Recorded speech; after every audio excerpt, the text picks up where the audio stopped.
This is the second time na maghakot. Yan, naghahakot pa sila, yung mga malalaki na. Kama, rep, lamesa, upuan. Ito, yan. Yung iba, mga bagong baterya ngayon. Yan. O, diba? Unti-unti. Maayos din. Diba? Yan ang magiging bahay niya mag-asawa. Glow at Erwin. This. Malaki. Apresko. Diyan naman, ang lugar ko sa labasan, sa kalsada. Yan. Nandiyan ang mga BFF ko nakatira. Yan. Diyan banda. Diba? Yan sila. Diyan ang mga kababata ko. Sunday, fiesta dito sa amin. Kaya, I will back here. Diyan nakatira yung aking kaibigan. Yan, diyan sila. Mga kababata ko diyan nakatira.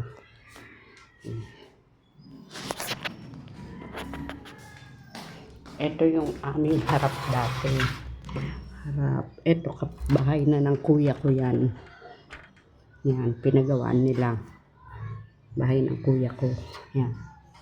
Ito yung dating nasunog. Diba? Bongacious. Mga pataasan na. Bongacious na mga bahay nila. Mga tataas. Oh. Yun, no? Yan yung dating nasunog. Tapos, ang nasunog naman dito sa amin, this pader lang talaga. Pero bago na tong pader na to. Yung baba pa, mababa pa. Hindi pa ganyan kataas. Tapos, ito, may abang, another laundry area. Pagbaba mo naman dyan, may hagdan, going sa hallway, sa baba nito, dyan nakatira ang ate namin. Yan, abang to, para sa rooftop, abang. Di pa tapos, kasi medyo kinapos sila, pero ayos lang. Utay-utay. Makakaraos din sila. Kaya sa Sabado, dito ako matulog. Tulungan ko sila mag-ayos. Tapos tuloy fiesta na tomorrow ng Sunday. Diba? Dito. Yan. Yan ang likod namin. Oh. Yan. Oh. Bahay ng pinsang ko.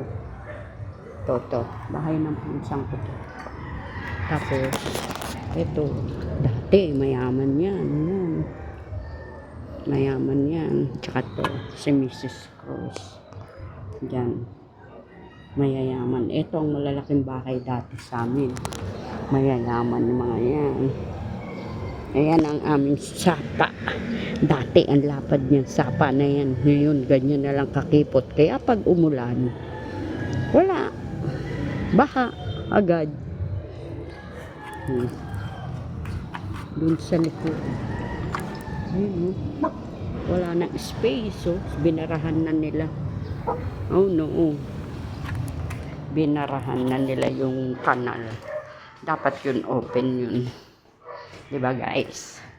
Kasi pag bumaha, damay-damay lahat.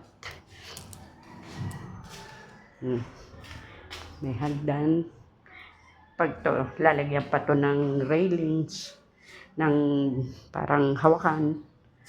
Tapos dyan, magiging kwarto ng mag-asawa. Pwede pang another 2 kwarto. Kung tutusin. 2 lang naman sila dito. Kaya aalog-alog sila.